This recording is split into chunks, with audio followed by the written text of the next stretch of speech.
Uma boa noite mais uma vez para todos. Amém? Eu quero convocar você para abrir sua Bíblia em 2 Reis, capítulo 4. Nós vamos ler do verso 1 ao 7º versículo, verso 1 até o 7. Podemos ler, irmãos, prontos para a leitura? Amém. Leitura. E uma mulher das mulheres dos filhos dos profetas clamou a Eliseu, dizendo: meu marido, teu servo, morreu, e tu sabes que o teu servo temia ao Senhor. E veio o credor para levar os meus filhos para serem servos. Eliseu lhes disse: que hei de fazer? Dize-me que é o que tens em casa. E ela disse: tua serva não tem nada em casa, senão uma botija de azeite. Então ele disse: vai, pede emprestadas de todos os teus vizinhos vasilhas vazias, não poucas. Então entra e fecha a porta sobre ti e sobre teus filhos, e deita azeite em todas aquelas vasilhas, e põe a parte a que estiver cheia. Partiu, pois, dele, e fechou a porta sobre si e sobre seus filhos, e eles traziam as vasilhas, e ela as enchia. E sucedeu que, cheias que foram as vasilhas, disse ao seu filho: trazei-me ainda uma vasilha. Porém ele disse: não há mais vasilha alguma. Então o azeite parou.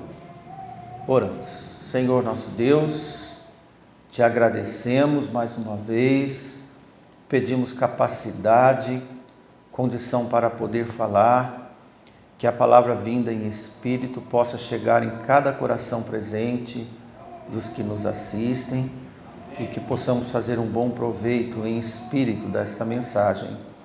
Em nome de Jesus, queremos te agradecer. Amém. Nós estamos diante de um texto em que uma mulher comunica a um profeta a morte do seu esposo. E ela diz para o profeta: tu sabes que ele temia ao Senhor. Mas esses credores vieram e requisitaram os nossos filhos para serem servos. E Eliseu disse: olha, o que eu vou fazer para você? E o profeta perguntou para ela: o que você tem em casa? E ela disse: olha, praticamente eu não tenho nada. Eu só tenho uma botija com azeite. Então o profeta falou para ela: faz o seguinte, vai em toda a sua vizinhança e pede emprestado tudo quanto é vasilha que você encontrar, panelas vazias, jarros vazios, caldeirões vazios, xícaras vazias, qualquer coisa que pudesse pôr azeite, e traga. Não traga pouco não, mas traga o que puder. Aí você vai fechar a porta com seus filhos dentro, e aquela vasilha que você tem, você vai enchendo cada que chegar e vai pondo à parte. E assim fizeram. Os filhos traziam e ela enchia. Chegou um ponto que a mulher falou assim: traga mais uma vasilha. E o filho disse para ela que não tinha mais vizinha para emprestar nenhuma vasilha para elas. Então o azeite parou, isto é, a fonte de multiplicação parou. Esta mulher, nesse processo todo, o profeta estava ausente. Ela foi procurar o profeta, encontrou com ele, e ela perguntou: agora o que eu vou fazer com esse estoque de azeite valioso na minha casa. Então o profeta falou para ela: vende tudo, paga o que você deve, e com o que sobrar, você toca o seu dia a dia. Amém? Amém. Resumindo, a história é esta. Que proveito podemos tirar para nós, sendo que todos nós estamos com as nossas casas com comidas. Temos emprego, estamos bem de vida, não tem ninguém miserável aqui na igreja, e se tiver alguém passando necessidade, que avisa o irmão Nilson ou a mim, e a igreja vai ter que dividir seus bens. Para você entender melhor, nós vamos contar um pouco sobre os fatos desta ocorrência. Primeiro, entre os judeus, quando algum judeu falia e tinha dívida com alguém, ainda que ele ficasse no estado miserável, existia uma outra forma de pagar as suas dívidas quando ele não tinha mais dinheiro, quando ele não tinha mais mercadoria e quando também ele não tinha nenhum bem, nenhuma propriedade para poder pagar o que está essa dívida. E de forma que existia um meio, era dele submeter-se à servidão, e se a dívida não quitasse, os seus filhos. Como esse homem tinha falecido, o credor não queria o serviço da viúva, de uma mulher já com uma certa idade, possivelmente. Então, queria os 2 filhos como garantia de pagamento, um tipo de penhor humano. É claro que uma mãe não quer isso para um filho. Os devedores eram obrigados por lei a servir por força, enquanto o credor exigia esse confisco, e a maioria deles não cedia perdão da dívida. Para nós, nesse tempo que vivemos, parece muito estranho e desumano, e de fato tem lá suas conclusões sobre este assunto.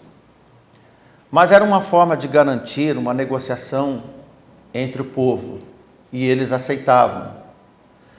Se nós pensarmos no tempo que vivemos, sabemos que o nosso país, a América, foram trazidos escravos para cá também. E hoje a escravidão tem outras formas. O fato é que em todo tipo de escravidão nós nos acostumamos. Mas isso não dá um parecer que Deus tem prazer nesse tipo de coisa. Como essa viúva teve que assumir toda a dívida impagável do seu esposo falecido, era certeza que ela deveria ceder seus 2 filhos para servir como pagamento da dívida do seu marido, como nós vemos no versículo 1. Na lei de Moisés, contém todo o procedimento e tempo máximo de servidão para adquirir novamente a liberdade, para assegurar os direitos sem explorar o devedor. Para você tomar mais conhecimento de causa, veja como era desde os tempos da lei de Moisés, quando nós olhamos em Levítico 25 e 39. Está escrito: quando também teu irmão empobrecer, é o caso dessa mulher, estando ele contigo e vender-se a ti, não o farás servir como escravo. É diferente um escravo de um serviçal.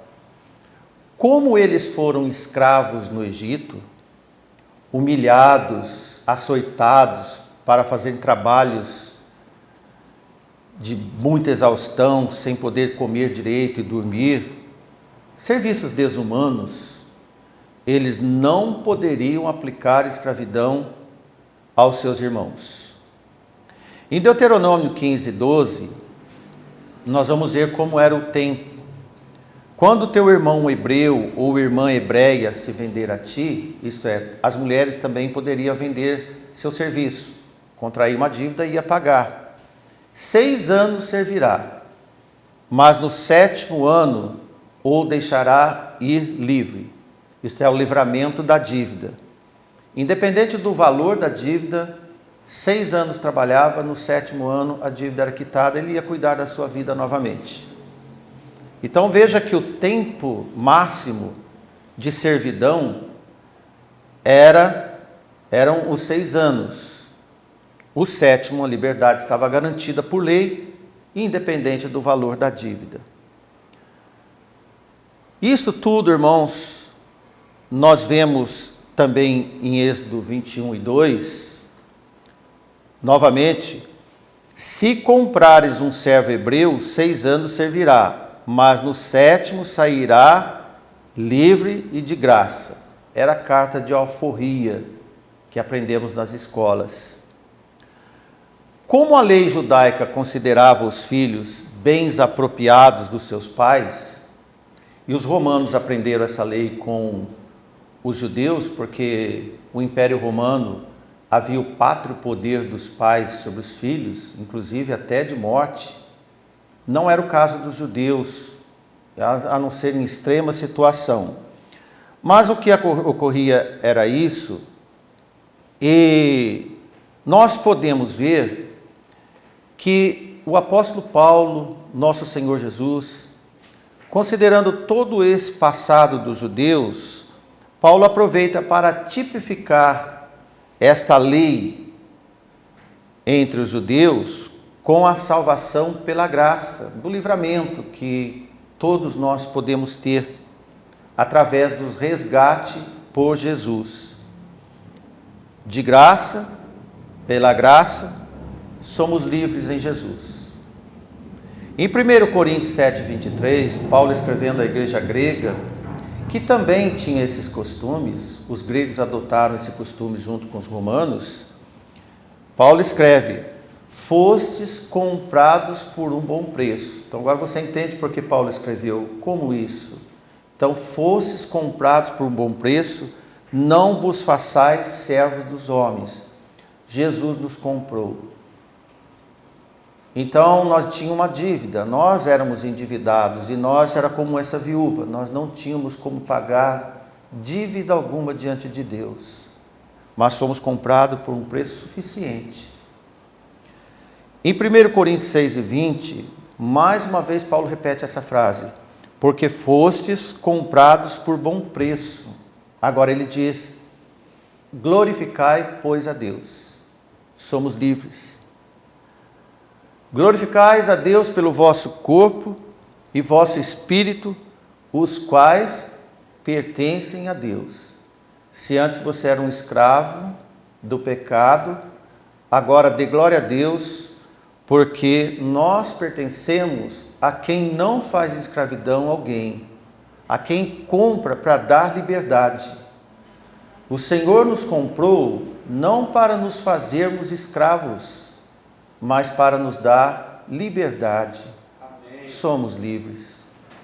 Podemos servir ao Senhor de todo o coração. Amém. E esta mulher queria exatamente a liberdade de poder ter seus filhos. Vamos a uma primeira reflexão. Assim como todos nós, os resgatados por Jesus, éramos antes endividados nos pecados diante de Deus, nossa dívida impagável foi saldada por Jesus. Digo novamente. Fomos resgatados da escravidão dos pecados para passarmos a ser amados de Deus. Antes ninguém nos amava. Ninguém aí fora se ama ou ama o próximo. Deus nos ensinou o que é o amor. De forma que tornamos filhos por adoção e livres, quanto antes estávamos perdidos, desorientados na vida. Agora vamos entrar um pouco melhor neste assunto e na mensagem do texto. Porque esta passagem narra um profeta chamado Eliseu. E ele e uma viúva. que de repente esta mulher estava enfrentando esta terrível situação na sua casa. Como qualquer um de nós, de uma hora para outra, podemos passar por uma situação que não esperávamos. No caso dela, a morte do marido. Tudo se complicou. E aí ela precisava de uma forma, de uma solução urgente, para que seus filhos não se tornassem servos. Antes, ela já era uma mulher pobre, casada. Isto é, uma mulher pobre, casada com pobre e filho de profeta. E os seus filhos, filhos de profetas, agora se encontravam na condição de filhos de uma mãe endividada e falida. Uma viúva falida pelas dívidas do seu esposo.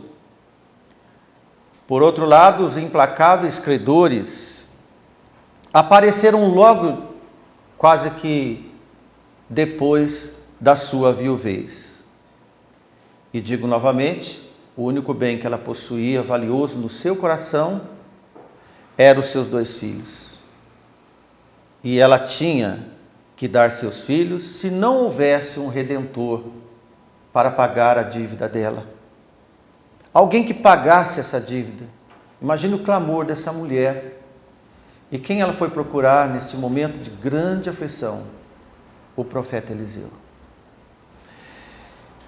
E o que era para ser mais um fracasso entre tantas viúvas que existiam, mulheres noras de profetas perseguidos, tudo foi transformado num inédito socorro. Mediante esse texto de 2 Reis, nós vamos aprender como o Senhor estende as suas mãos através dos seus enviados. Todos os enviados de Deus são socorristas de Deus. São acudidores daqueles que necessitam. E o clamor de fé pode resolver o impossível. Todos os rogos são ouvidos e atendidos por Deus. Ele sempre manda alguém para acudir. E como Deus nos amou primeiro, como Deus amou o mundo de tal maneira, são os necessitados que devem pedir socorro e buscar de todo o coração. Essa partida inicial é de quem necessita. Deus quer ajudar, mas você deve rogar para Ele. Certamente, Ele nunca vai negar socorro, como está escrito. Nós vemos em Salmo 34:15, escrito assim: os olhos do Senhor estão sobre os justos. O que foi que essa mulher disse para o profeta? Logo no primeiro versículo: meu marido morreu e tu sabes que ele temia ao Senhor. É muito importante você temer ao Senhor, para que no dia do socorro, Ele te reconheça, Ele saiba quem você é. Amém. É muito importante você ter comunhão com Deus, para ser atendido no dia do socorro. Pensa bem, como essa mulher não ia ser atendida pelo profeta? Se você ler o profeta Eliseu, depois de Elias, esse homem foi um homem de várias manifestações atípicas, porque o panorama da história do povo naquela época era uma degradação de Jezabel e Acabe, de forma que os olhos do Senhor estão sobre os justos e os seus ouvidos atentos ao seu clamor. Nenhuma pessoa honesta nesse mundo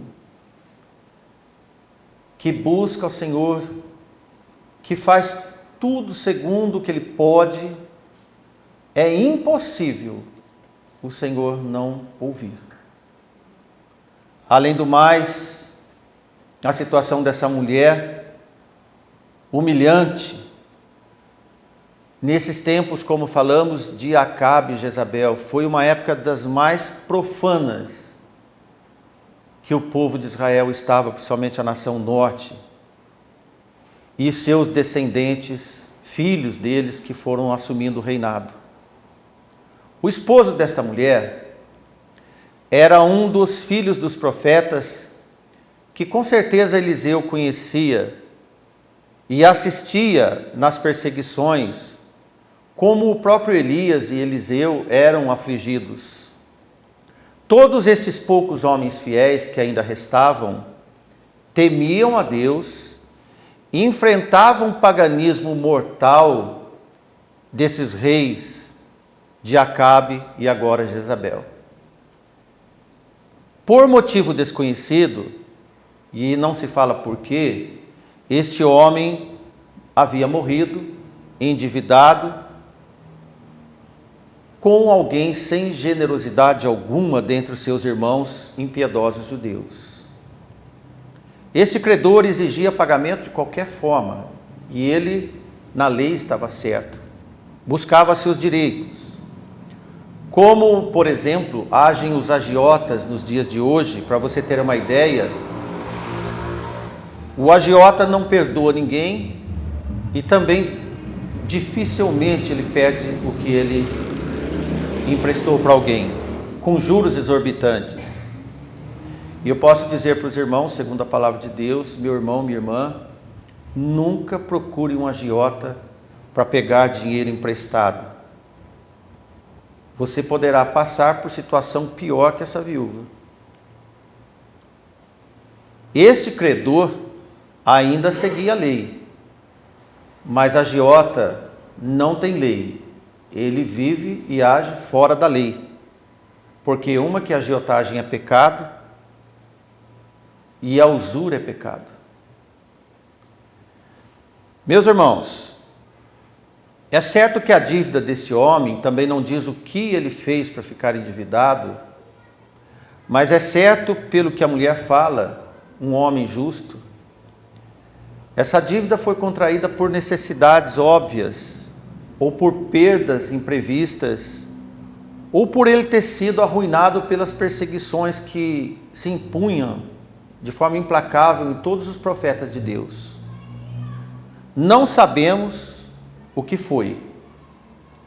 Também eu não quero que os irmãos ou quem está lendo pense, como nos dias de hoje, em que o endividamento deste homem foi por coisas supérfluas, como muitas vezes alguns se endividam, ou por lazer, ou por viagem, ou por trocar de carro, financiar um carro, por exemplo, uma casa nova, trocar móveis, ou até comprar um celular em fim das prestações.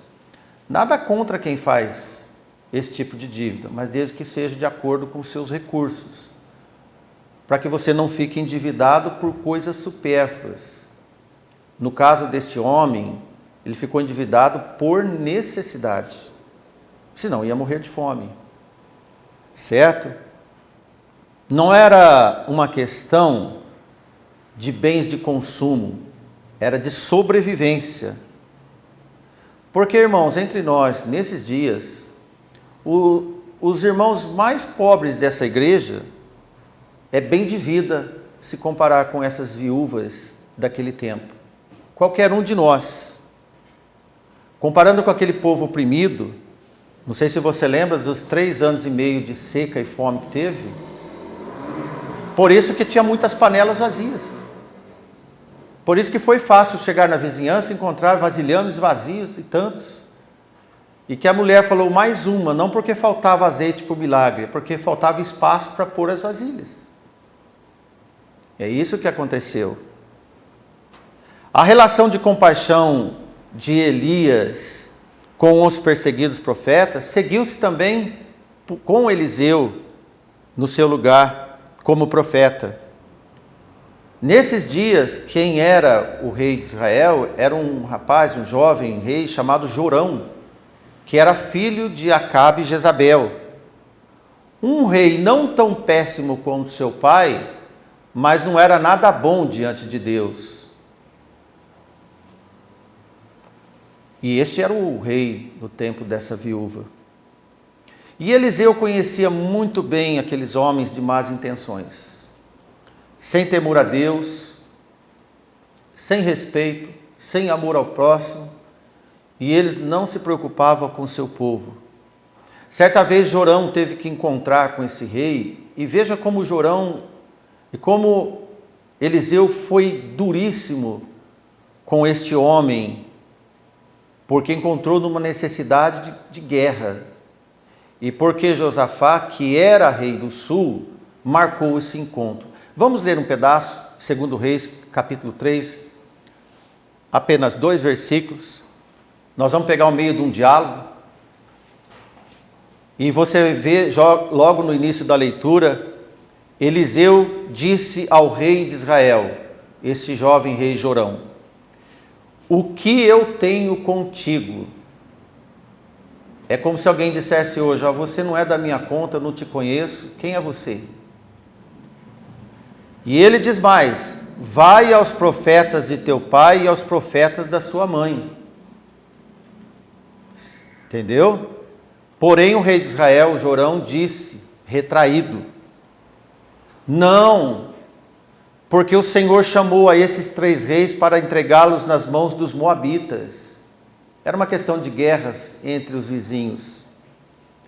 E Eliseu disse para esse rei: olha só, vive o Senhor, rei dos exércitos, em cuja presença estou, que se eu não respeitasse a presença de Josafá, rei de Judá, reino do sul, eu não olharia para ti e nem te veria.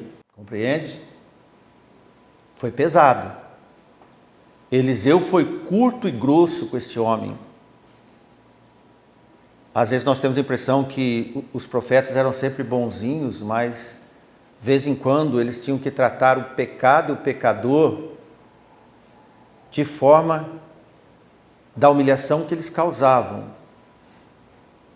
E então, irmãos, essas eram as relações entre os profetas de Deus, Elias, depois Eliseu, com toda essa turma que assumia o reinado de Israel.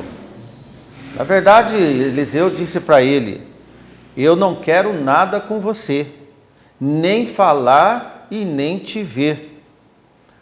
Procure ajuda dos seus falsos profetas e dos seus deuses, segundo o que seu pai e a sua mãe te ensinaram a ir. Porque quando nós pregamos o Deus para vocês, vocês correm atrás de nós para nos matar. Por que quando precisam de nós, vocês vêm pedir ajuda para nós? Vai atrás de quem sempre você foi. Dá para a gente se alertar um pouco nesse momento, né, irmãos? Quem nós procuramos no dia a dia? Quem nós visitamos no dia a dia?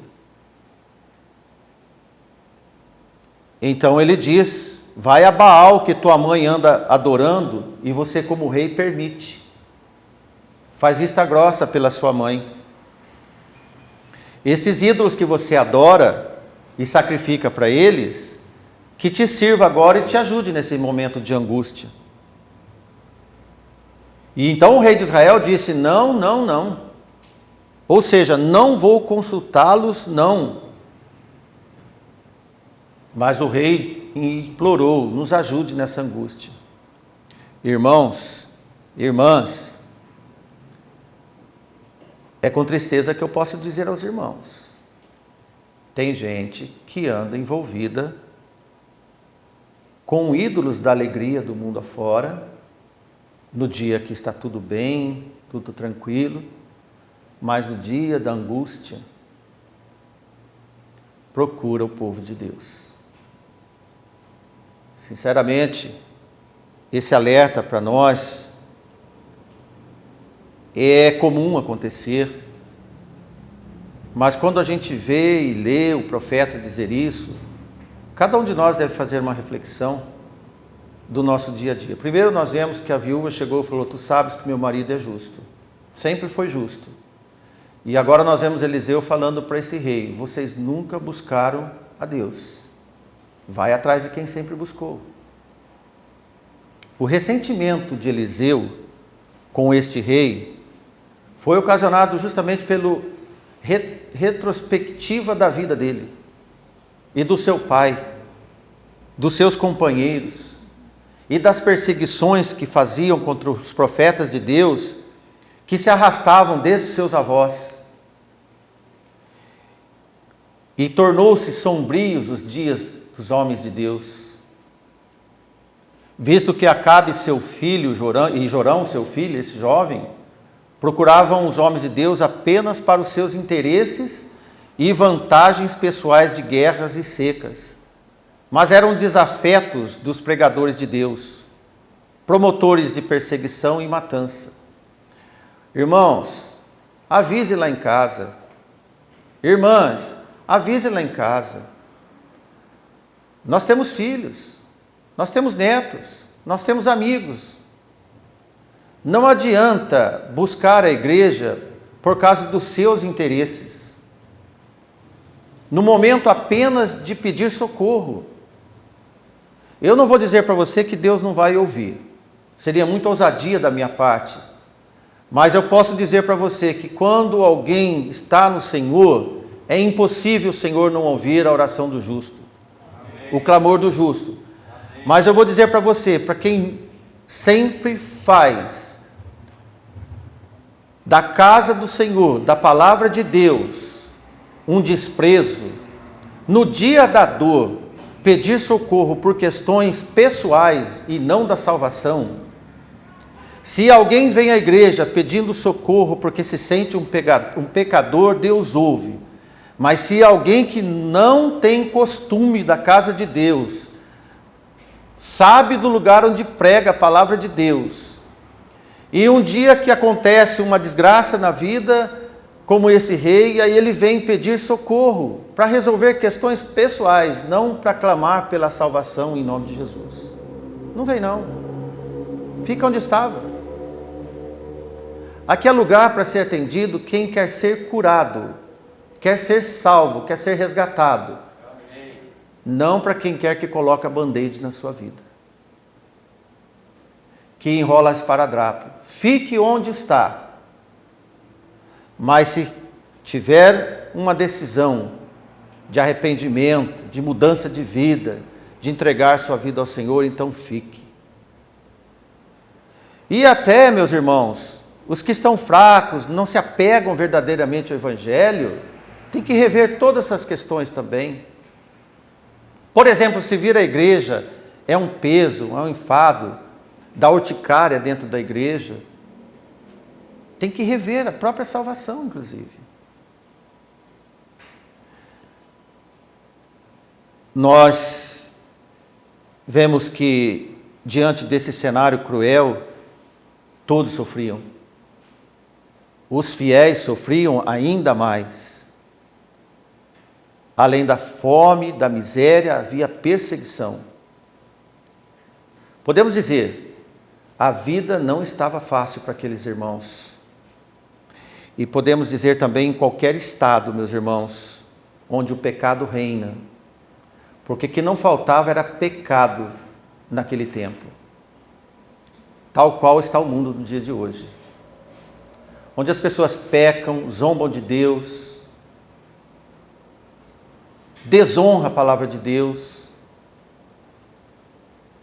fazem da palavra de Deus, do próprio Senhor Jesus, do Salvador, tantas blasfêmias. Onde o pecado reina, os mais frágeis começam a sofrer primeiro. Veja como está o mundo hoje. As crianças, você sabe por que a pedofilia está aumentando e ninguém consegue parar? Porque a misoginia, a violência contra a mulher aumenta e não há lei que consegue parar.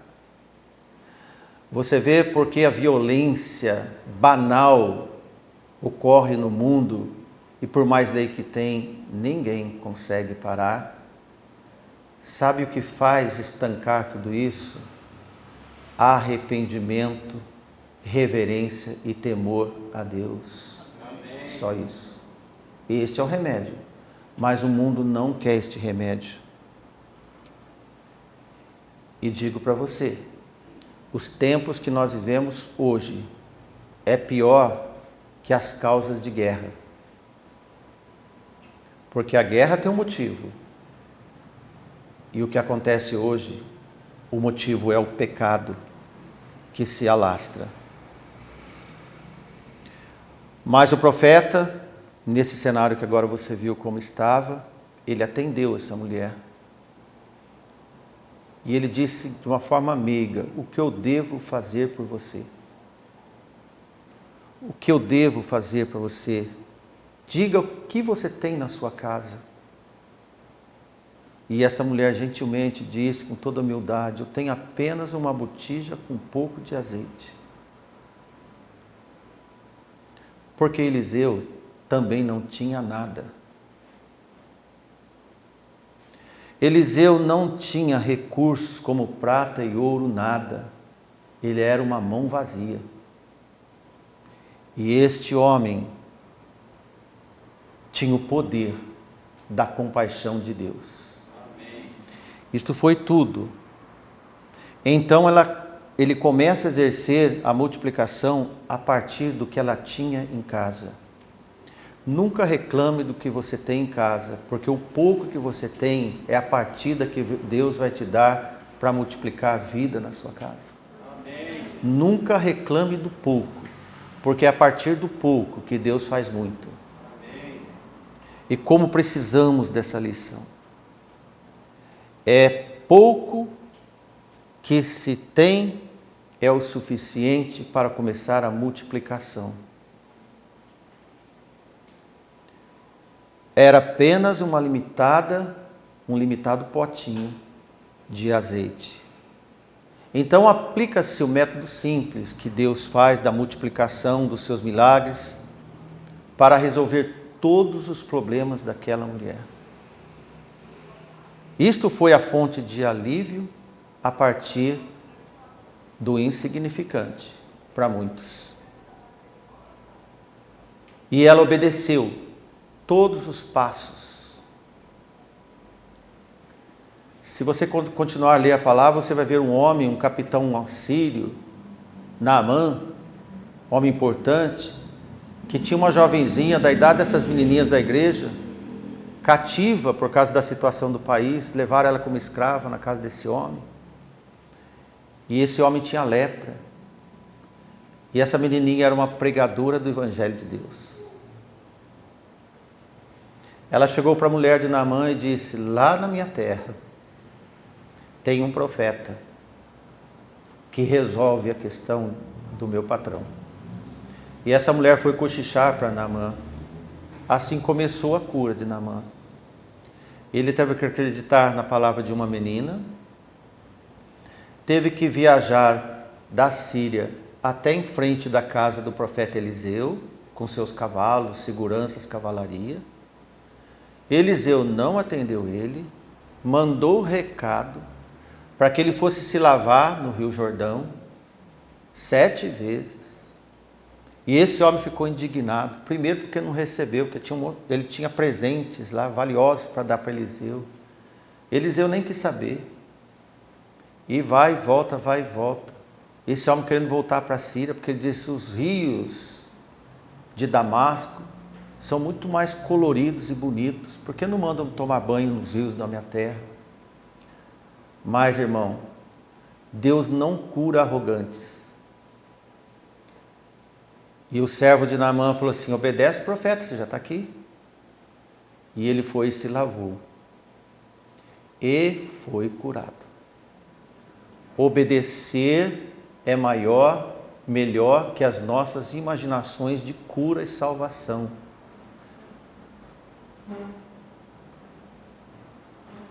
Tem muita gente na igreja que quer se santificar fazendo coisas impossíveis. O santo, irmão, tem Deus no coração. Quem faz as coisas impossíveis em nós é o Senhor. Amém. Não somos nós. Não tente ser puro. Deixa Deus te purificar. Amém. Não tente ser melhor. Aprenda a amar o próximo. Deixa ele ser melhor, porque assim Deus vai agir. De forma, meus irmãos, que Deus opera a sua eficiência segundo a nossa obediência. Obedecer é o melhor de tudo. O homem não tem mando do milagre da salvação,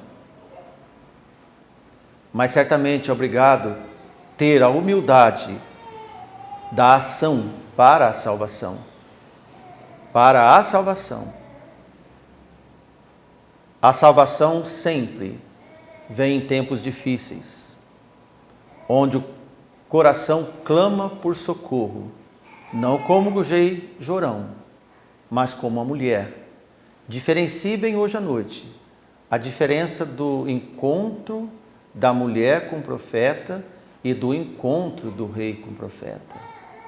A mensagem de hoje é como você anda encontrando com Deus, em quais das condições, de forma que o Senhor responderá a todos os necessitados, como Jesus disse em Mateus 11, 28, vinde a mim todos que estáis cansados e oprimidos, e eu vos aliviarei. Jorão não estava cansado e oprimido, estava com medo dos inimigos. A mulher não estava com medo do credor, ela estava buscando socorro no Senhor. São as decisões básicas que nós devemos tomar.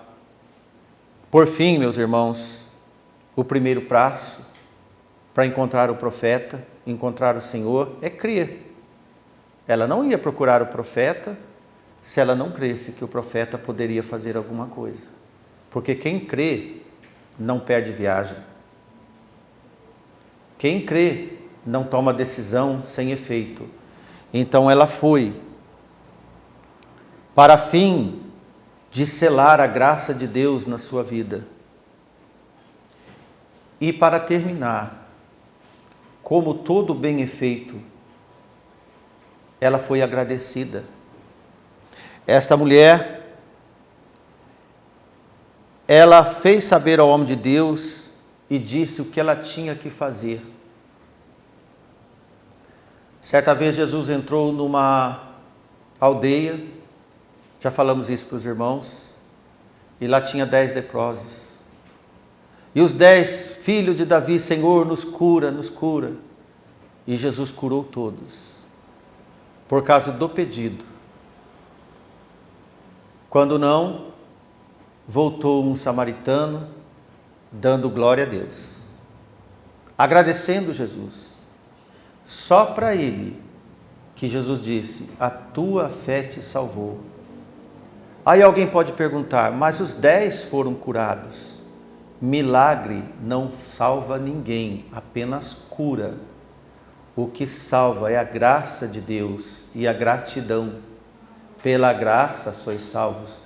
Isso não vem de vós, não vem das obras, para que ninguém se glorie.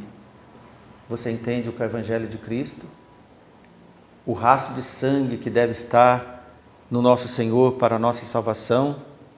Então essa mulher veio e perguntou, o que vou fazer com todo esse estoque? Talvez ela nunca tinha visto tanto azeite assim na vida dela.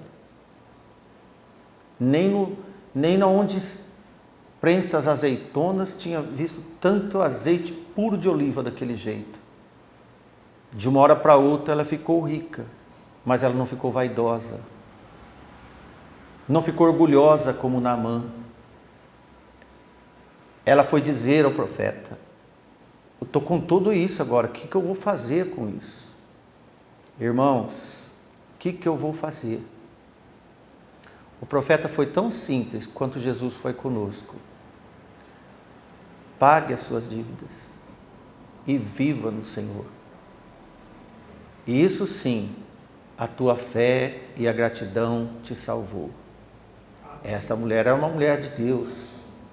Primeiro porque ela buscou socorro no Senhor, vinda de um justo do Senhor. Amava seus filhos como uma mulher que ama seus filhos. E foi buscar a Deus, o único provedor que pode nos socorrer. Depois de tudo resolvido, ela foi buscar o Senhor novamente. O que eu faço agora?